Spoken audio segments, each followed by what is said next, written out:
On va parler des nouveaux outils diagnostiques, c'est Oui, ça, du syndrome d'apnée de c'est sommeil, ça. vers la fin de la polygraphie. Alors, vous avez la parole. Non, pas de souci. L'orateur est différent, mais le titre reste le même. Merci au comité d'organisation de m'avoir proposé de faire cette présentation.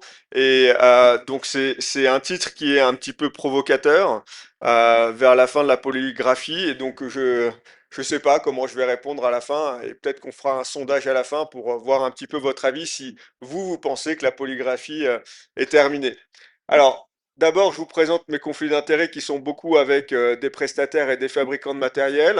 Au final, dans les fabricants de matériel, les seuls qui ont des matériels d'enregistrement et de diagnostic, ça va être Lowenstein et Philips, mais qui a arrêté son système. Donc, je pense que ce conflit est moins important. Et donc, voilà, ça fait partie des conflits d'intérêts éventuels. Alors, le plan que je vous propose de suivre dans cette présentation, c'est de diviser un petit peu en trois parties. La première partie, c'est on parle des nouveaux outils et donc si on veut des nouveaux outils, il faut qu'ils répondent à des problèmes qu'on a par rapport avec les outils actuels et donc des problèmes qui ne sont pas adressés et qui sont pas pour lesquels la polygraphie n'apporte pas les solutions. Et donc on va discuter un petit peu de toutes les limites justement de la polygraphie. Ensuite, on va discuter justement de ces nouveaux outils et de voir quelles sont leurs caractéristiques techniques. Alors vous verrez que j'ai fait un choix, c'est-à-dire que j'ai pas pu parler de tous les outils qui sont disponibles et j'en ai sélectionné trois pour vous dans trois catégories différentes. Et enfin, on verra comment ces outils dans le futur pourraient changer un petit peu la manière et quelles sont aussi leurs limites et qu'est-ce qu'ils ne pourront pas faire aussi dans la prise en charge. Alors, pour commencer cette présentation, c'est quelque chose que, alors j'aime assez les impressionnistes d'une manière générale, et c'est vrai que vous savez qu'il y a eu des grandes tendances où ils avaient des tableaux où ils faisaient plusieurs saisons au même endroit, et vous voyez ici ces arbres avec différentes saisons qui au final représentent le fait que chacune de nos nuits va être différente. Cette nuit, après votre soirée hier au restaurant aura probablement été différente que celle que vous auriez eue à la maison. Et dans notre vie, on a tellement d'événements qui changent la qualité de notre sommeil que se dire qu'avec un examen qu'on va faire une nuit, une polygraphie, eh bien, ça représente pas forcément tout ce que les patients ont. Et on sait qu'il y a des changements dans les résultats de la polygraphie au cours du temps. Et donc, dans les limites de la polygraphie, il y a le fait que, effectivement, notre sommeil, il est variable et il est variable d'une nuit à l'autre.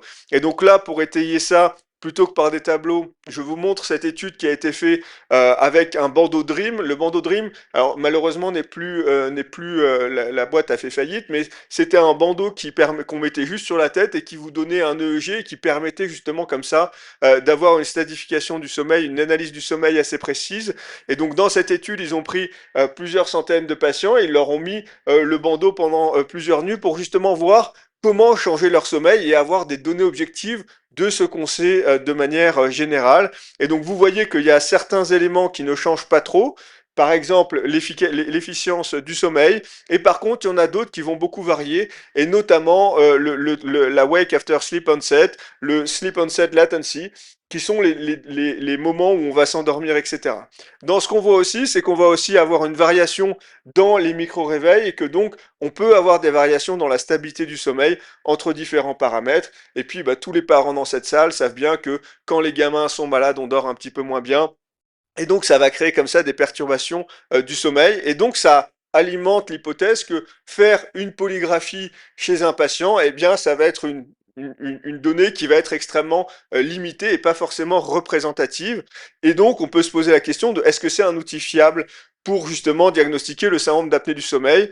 Et vous savez que toutes nos thérapeutiques, elles sont basées sur des seuils d'IAH, même si tout le travail qui est en train d'être fait actuellement, c'est de se recentrer sur les symptômes. On a quand même cette culture et on a intégré en nous le fait que quand on a un IH à 30 et qu'on dit au patient ah c'est sévère et le patient il dit ah ouais c'est sévère. Et donc quand on parle aux gens, on leur parle quand même beaucoup pas tellement, on recueille leurs symptômes, mais quand on leur parle de leur maladie, on leur dit vous avez un SAS sévère parce que vous faites 2 apnées par heure, voire plus. Et donc ce seuil de sévérité, eh bien on peut se poser la question, le patient qui est à 30 pendant votre nuit d'enregistrement, la nuit d'après, il est potentiellement à 28, et donc il passe d'une classe modérée à sévère.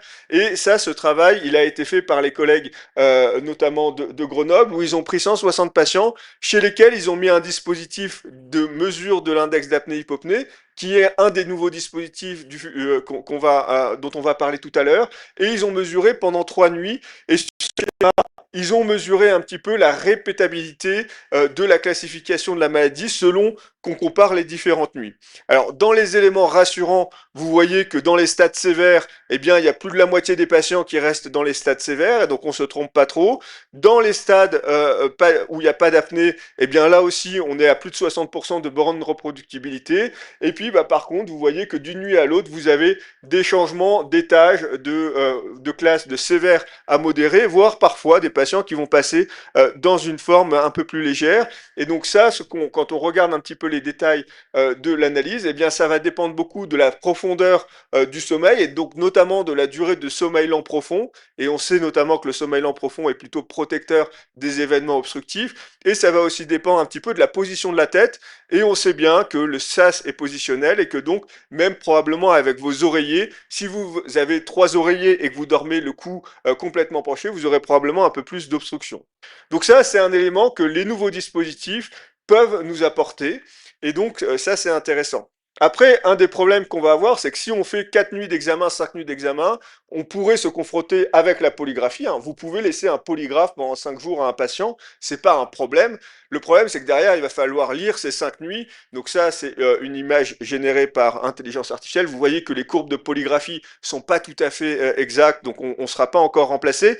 Mais à partir du moment où on dit qu'on fait de la polygraphie, vous savez que la polygraphie doit être lue de manière manuelle, et donc ça nécessite un temps de lecture du médecin avec bah, bien évidemment l'utilisation du logiciel qui peut être plus ou moins agréable, et puis après le scoring de chacun des événements. Et donc un bon voilà, quand on est habitué entre la rédaction du rapport, etc., ça prend quand même 15 minutes de temps médical, et donc ça prend du temps. Ça prend du temps dans un contexte où, bah, si en plus on rajoute qu'on veut faire 5 nuits d'examen, eh ben vous multipliez tout ce temps par 5, et puis on doit faire face à de plus en plus de patients qui ont des suspicions d'apnée du sommeil, avec l'augmentation de la prévalence de l'obésité, avec des patients qui ont maigri chez lesquels on va devoir surveiller l'évolution de l'IAH, et donc on se retrouve dans une situation où au final, grâce à la meilleure connaissance en médecine du sommeil, on a plus de travail, et on a plus de travail, alors malheureusement, dans un contexte où le nombre de médecins en activité n'a pas beaucoup augmenté. Donc si on regarde cette courbe-là, on peut se dire, waouh, il y a de plus en plus de médecins. Donc ça, c'est les données françaises. Il y a peut-être des variations un petit peu selon les pays, bien évidemment. Mais ce qu'on voit, c'est que la croissance du nombre de médecins, elle se fait quasi exclusivement sur le nombre de médecins inscrits à l'ordre des médecins, mais qui n'ont plus d'activité clinique, et donc des médecins qui sont retraités. Et vous voyez en vert tout en bas bah, des patients, des médecins pardon, retraités, mais qui gardent une activité, et ça on le voit de plus en plus. Et à l'inverse, vous voyez que les jeunes médecins, en tout cas ceux qui ne sont pas retraités, ils ont de plus en plus recours à une activité à temps partagé, et donc ils vont pas être à 100% en activité médicale, ils vont prendre un 80% pour des raisons familiales notamment. Et donc, vu qu'il y a de plus en plus de patients et que notre nombre au final reste à peu près équivalent, eh bien on a un problème de stock de médecins pour répondre à la demande, ce qui fait que si on doit faire encore plus d'examens et qu'on passe encore plus de temps à analyser les résultats, eh bien ça va être problématique. Ensuite, il y a une question de l'accessibilité du soin, et au final, la polygraphie, pardon, c'est un examen qui va nécessiter bah, des déplacements, qui va nécessiter des déplacements du patient si c'est lui qui vient, avec le moment où on va lui poser sa polygraphie, ça prend une dizaine de minutes. Ensuite, il va devoir retourner chez lui, donc ça lui fait 2 trajets. Et puis après, le lendemain, il va devoir vous rapporter le matériel. Alors parfois, c'est des techniciens qui vont faire ça directement à la maison, mais dans tous les cas, ça va mobiliser du temps humain, ça va mobiliser des trajets pour faire justement cet examen. Et donc dans les rêves qu'on peut avoir sur les nouveaux outils, eh bien un outil qui serait posé par le patient lui-même, qui pourrait être envoyé par la poste, eh bien ça permettrait de supprimer un petit peu tous ces coûts. Dans les coûts par contre qu'on peut aussi avoir, ça va être le coût en termes écologiques et tous ces dispositifs de polygraphie, ils vont engendrer du transport, donc ça émet du CO2 si vous n'avez pas de voiture électrique, mais par contre tous les nouveaux dispositifs, ceux qui sont utilisables et dont on va parler tout à l'heure, il y en a beaucoup qui sont jetables, et ça c'est une vraie problématique puisqu'on va créer du déchet électronique, alors que dans la polygraphie, le principal déchet, ça va être les canules nasales et c'est uniquement des déchets plastiques. Donc, on a des limites avec la polygraphie et il faut bien le reconnaître. C'est imprécis. Alors, imprécis, je mets quand même ça entre guillemets parce qu'on fait de la médecine du sommeil avec ses résultats depuis des années et je pense qu'on arrive quand même à bien soigner la majorité des patients. Cet accès est quand même un peu difficile pour des raisons, et notamment dans des pays qui ont une densité urbaine qui n'est pas extrêmement importante. Eh bien, le temps de trajet pour aller faire sa polygraphie, si vous avez 2 heures de voiture, c'est pas si facile que ça pour les patients. Et donc, on peut se poser des questions sur l'accessibilité aux soins. Ça prend du temps médical. Et enfin, le dernier élément, c'est que vous savez très bien que l'IAH ne donne pas le pronostic, et donc c'est un outil qui a des limites. Et donc, on peut envisager des nouveaux outils. Et donc, dans ces nouveaux outils, je vous propose d'évaluer 3 catégories différentes. D'une part, des objets qui sont des objets connectés, donc des wearables ou des choses comme ça, c'est-à-dire des outils qui ne sont pas forcément faits et qui n'ont pas été développés pour une application médicale, mais plutôt pour une application grand public. Et on va voir un premier exemple tout à l'heure. Ensuite, on va voir une application qui a été développée sur smartphone. Et je pense que si je demande dans la salle de lever la main à la seule... Est-ce qu'il y a une personne qui n'a pas de smartphone dans cette pièce? Levez la main. Voilà, donc ça permet donc du coup d'avoir une accessibilité extrêmement facile aux outils diagnostiques. Et puis enfin, dans la troisième partie, on verra les dispositifs dédiés qui ont été développés, dont un qui est juste publié récemment et dont dont je vais vous parler. Donc le premier outil dont je veux vous parler, c'est un outil qui est extrêmement simple, mais qui est extrêmement malin quand même. C'est le dispositif Sleep Analyzer de Withings. Et donc ça, c'est tout simplement une petite poche d'air que vous allez mettre sous votre matelas, d'accord, qui va être gonflé. Et à l'intérieur, il y a un petit capteur de pression. Ce capteur de pression, il va mesurer, donc il est sous votre matelas, et il va mesurer en temps réel les changements de pression sur le matelas. Donc ça permet de voir si vous bougez, et donc l'algorithme à l'intérieur va dire s'il bouge c'est qu'il dort pas, et donc ça c'est probablement pas très fiable si vous avez un syndrome des jambes sans repos, ça fait partie des limites des dispositifs. Si vous ne bougez pas, il va pouvoir mesurer votre respiration, il va pouvoir mesurer quand vous faites des pauses respiratoires, et il est même assez fin pour mesurer la fréquence cardiaque, et donc à travers votre thorax sur votre matelas, vous avez votre fréquence cardiaque qui est mesurée, et donc l'algorithme utilise ça pour déterminer si oui ou non vous faites des apnées du sommeil.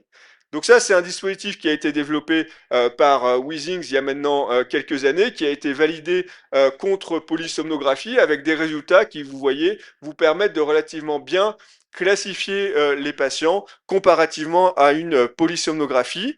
Et vu que c'est un dispositif qui a été développé dans le cadre de la santé connectée, et donc pas nécessairement pour un usage médical, eh bien il y a plein de gens qui l'ont acheté comme ça pour justement regarder un petit peu leur sommeil et parce qu'on leur disait qu'ils ronflaient. Et donc grâce à ça, on a des idées un petit peu. Alors c'est assez biaisé comme chiffre hein, puisque les gens qui vont dépendre le dispositif coûte en France 115 euros. Donc c'est quand même un petit investissement. Donc clairement, ça va pas s'adresser à des populations qui sont en difficulté socio-économique, mais plutôt des gens qui sont CSP+ et intéressés par la médecine connectée, probablement des patients un petit peu plus jeunes. Mais vous voyez qu'en ayant ces dispositifs-là, et vu que ces dispositifs envoient toutes leurs données dans le cloud, eh bien vous avez des données de prévalence de la maladie qui peuvent être intéressantes. Et donc on peut comme ça essayer d'extrapoler combien de patients sont atteints dans chaque pays avec quelques variations qui sont bien évidemment dépendantes de l'indice de masse corporelle. Une autre chose qui est extrêmement intéressante avec ce dispositif, c'est que vous le mettez sous votre matelas.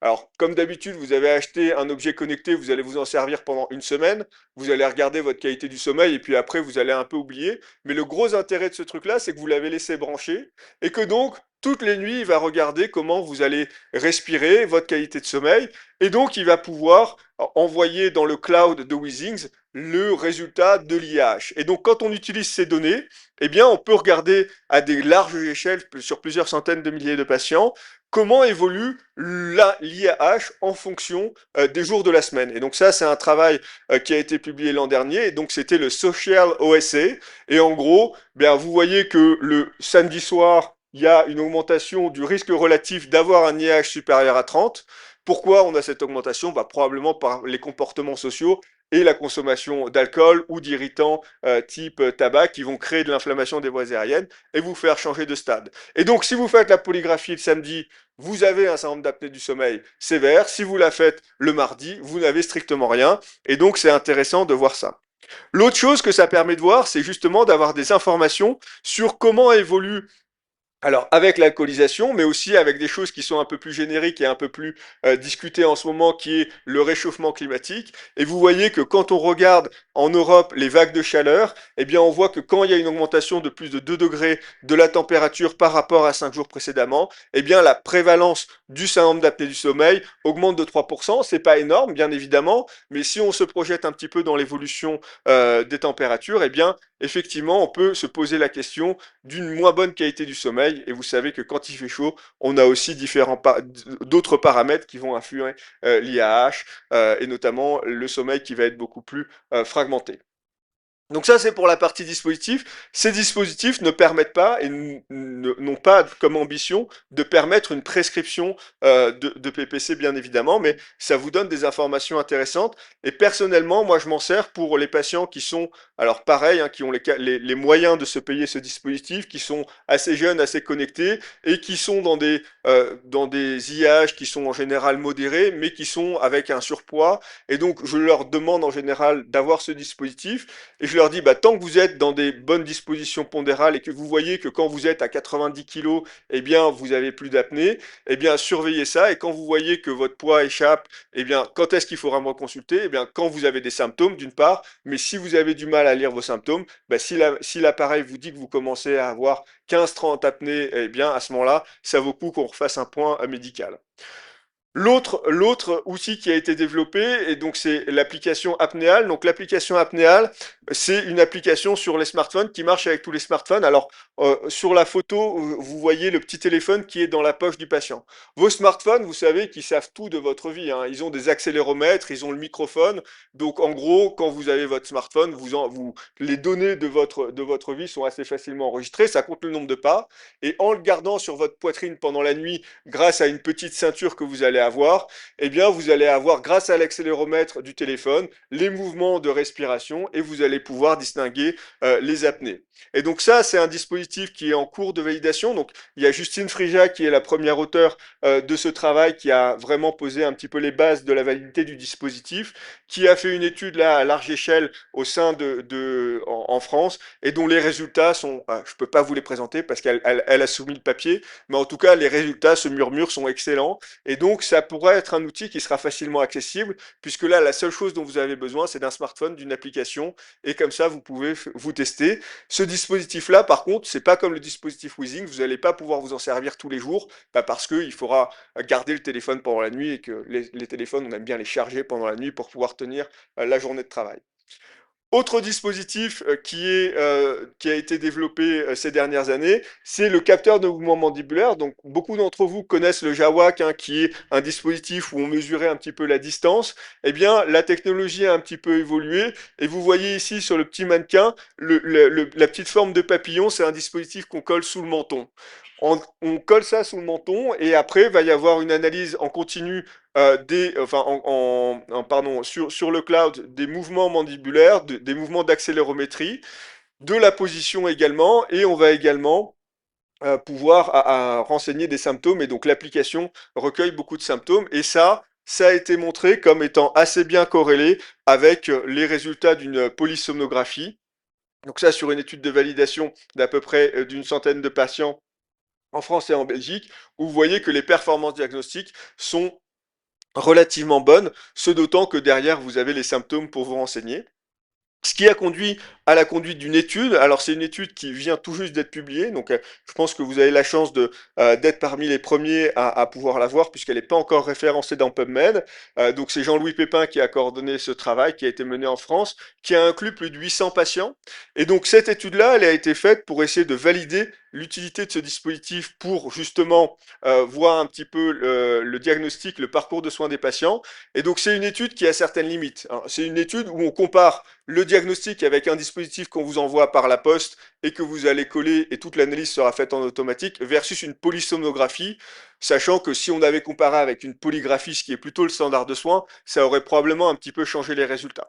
Toujours est-il que c'est le design d'études qui avait été discuté avec la DGOS, donc on suit les recommandations de ce qui a été fait, et donc ça montre que l'utilisation de ce dispositif réduit le temps au diagnostic, réduit aussi la somnolence chez les patients, et donc c'est un outil qui potentiellement va pouvoir être remboursé en France, puisque c'était dans le cadre d'un article 51, et c'est une procédure en France qui permet de valider les dispositifs et d'autoriser leur remboursement, et donc ça probablement que ça va venir rapidement. Donc ces nouveaux outils diagnostiques, ce qui nous permettent, c'est l'évaluation multinuit, très intéressant. Ce que ça nous donne aussi, c'est que ça limite notre travail, c'est-à-dire que là, dans la majorité des cas, ça va être une analyse automatique. Pour le dispositif apnéal, on peut aussi faire un scoring manuel, et donc ça, c'est intéressant. Pour le Sunrise, on ne peut pas encore le faire, et je ne sais pas s'ils ont prévu de le faire. Alors après, ces outils, ils ont quand même quelques limites. Ils ont des limites qui sont, d'abord, ben, on a perdu tout l'oxymètre de pouls. Et donc l'oxymètre de pouls, vous avez vu que c'est un outil qui est extrêmement important pour mesurer l'amplitude de l'onde de pouls dont on a vu dans les cohortes qui vous ont été présentées pendant ces journées que c'était un facteur pronostic majeur. On ne peut pas calculer la charge hypoxique, et donc la charge hypoxique, vous savez, et on vous a aussi présenté ces résultats, que les patients qui ont une haute charge hypoxique, c'est probablement ceux en prévention secondaire du risque cardiovasculaire qui vont avoir le plus de bénéfices de ça. Et donc ça, on perd cette information, et donc on peut se poser vraiment la question de l'intérêt de ces dispositifs, puisque l'hypoxic burden, et donc la charge hypoxique, et donc l'oxymètre, bah, serait quand même un outil intéressant là-dessus. Ensuite, le dernier élément, c'est que tous ces outils de diagnostic, ça reste des outils de diagnostic, donc une plainte du patient, et je pense que les choses vont encore plus changer. Parce que le matelas Withings, eh bien, il faut l'acheter et s'intéresser à son sommeil. Par contre, les montres connectées, il y a de plus en plus de personnes qui les ont pas pour leur santé, et vous savez que ça permet de diagnostiquer le syndrome d'apnée du sommeil.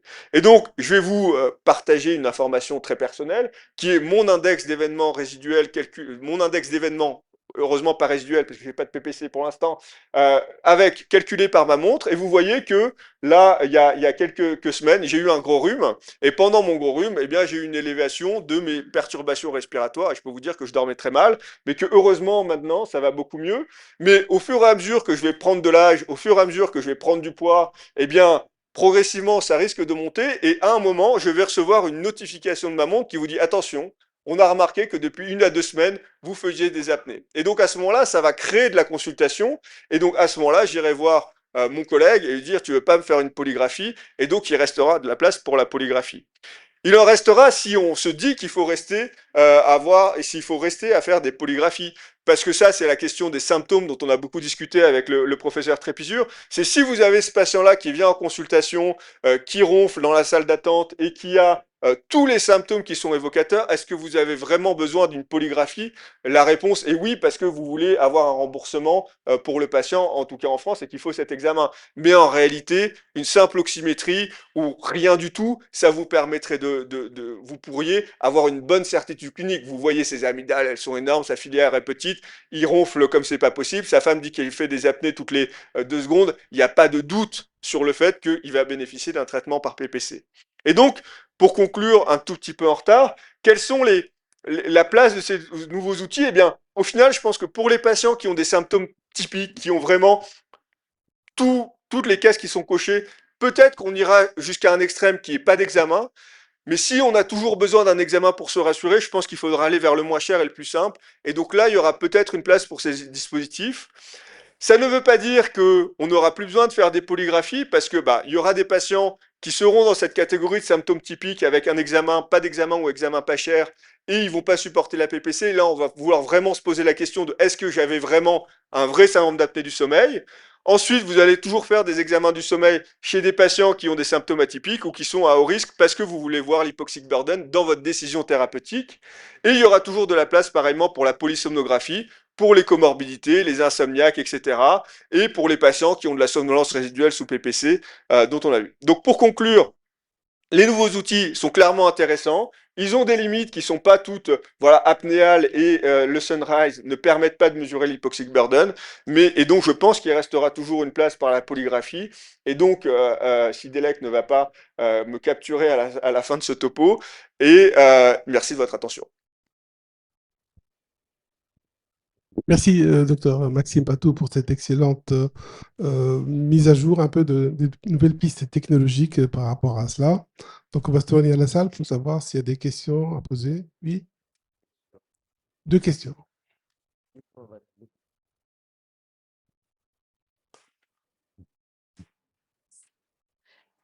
Je suppose que,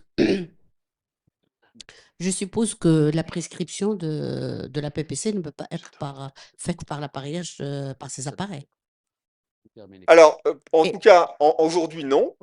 Aujourd'hui, en France, non. Alors, ça va dépendre beaucoup des pays. Il me semble que, notamment en Angleterre, je pense que le Sunrise a été, je regarde, mais le Sunrise a été validé pour le diagnostic et donc autorise la prescription. Et donc ça va beaucoup dépendre des systèmes de soins locaux.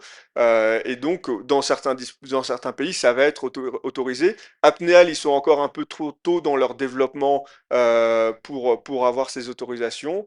Le Sunrise, comme vous disiez, ça a été fait un article 51, donc normalement, maintenant, doivent commencer des discussions sur le prix et le remboursement. Et le Wheezings, par contre, c'est plutôt de la santé, donc là, il y a pas de, c'est compliqué pour moi, je pense, de prescrire avec ça. oui, donc, et ça reste beaucoup plus des dispositifs pour surveillance, si vous voulez. Alors, le Wheezings, ouais, pour moi, c'est clairement de la surveillance. Après, le Sunrise et l'apnéal, alors, le Sunrise particulièrement, ça reste un dispositif qu'il faut interfacer, coller. Et donc, pour moi, c'est un outil qui est un peu plus diagnostique parce qu'on va le faire enfin, 3 nuits d'affilée, mais dans une démarche de soins, de réflexion sur est-ce que j'ai un SAS. Le dispositif apnéal, c'est un peu pareil. Personne ne va dormir toutes les nuits avec son smartphone dans sa poche. Et donc, je pense que c'est pas tellement, ça peut être de la surveillance éventuellement, je pense l'apnéal, un peu comme le Wheezings de comment évolue mon poids et comment évoluent mes apnées avec mon poids. On peut imaginer chez des patients qui ont eu de la chirurgie bariatrique, bah, de dire bah voilà, par étage de 5 kilos de perte, vous faites une nuit avec apnéal pour voir comment évolue votre IAH et quand votre IAH il est inférieur à 15, vous pouvez arrêter la machine et voilà. On peut imaginer des stratégies comme ça. Oui, une dernière question, s'il vous plaît. Est-ce qu'on peut accoupler l'enregistrement par ces dispositifs avec une oxymétrie nocturne? Comme ça, on aura une meilleure idée Tout, sur ce qui se passe au cours du sommeil. Tout à fait. Enfin, il y a pas de contre-indication. Donc, toutes les validations, elles ont été faites avec même les polysomnographies qui étaient faites en même temps. Après, revient la question de, effectivement, l'oxymétrie, elle est un peu plus facile. En France, la particularité qu'on a, c'est qu'elle n'est pas remboursée. Donc, du coup, c'est un peu compliqué et ça peut être mieux, mais il n'y a pas de raison technique qui empêcherait ça. Est-ce qu'il y a d'autres questions? J'ai une question à vous poser par rapport à actuellement la démocratisation de l'utilisation des montres connectées avec les smartphones. Moi, j'ai même utilisé certaines applications, je trouve qu'elles sont pas mal. Que pensez-vous de l'utilisation de ces objets connectés dans le diagnostic à l'échelle de la population? Parce que c'est important de pouvoir utiliser ça pour amener les gens à consulter, pour ceux qui ont des troubles de sommeil. C'est un excellent. Moi, je pense que c'est un des intérêts. C'est c'est de sensibiliser au fait que peut-être on a un problème. Je pense que personne n'a acheté une montre pour détection de sa fibrillation auriculaire. On utilise ces dispositifs-là pour recevoir nos messages, pour compter notre nombre de pas, plutôt dans une activité de enfin dans une perspective de bien-être que plutôt dans une activité de santé. Ceci étant dit, bah voilà, par exemple, la fibrillation auriculaire, pour l'instant, moi, je suis absolument pas dans un terrain risque. Si dans 15 ans, eh bien, ma montre me donne une notification que j'ai fait un passage en FA ou que j'ai justement bah, un IH qui est élevé, eh bien, c'est clairement pour les patients qui n'ont pas un accès facile et qui sont pas éduqués en termes de santé, des choses qui vont permettre un diagnostic plus précoce. Le seul challenge que ça va avoir, c'est si j'ai un diagnostic plus précoce de mon SAS et que donc j'ai moins de symptômes et que derrière la thérapeutique reste un traitement par PPC dont on a dit pendant ces derniers jours qu'il faut le donner que chez les patients symptomatiques, on va arriver dans une situation un petit peu conflictuelle de j'ai peu de symptômes et j'ai un risque. Et donc il faudra peut-être explorer à ce moment-là les alternatives type orthèse. Et peut-être que justement ça sera là la place des médicaments qui sont pas encore, dont on connaît, enfin qui ont une efficacité de toute façon moindre que la PPC. Et après, l'étape d'après, ça sera de dire bah, si on diagnostique précocement et qu'on traite précocement un SAS, est-ce que ça a un bénéfice cardiovasculaire, hein, sur un bénéfice en termes de santé publique important ou pas?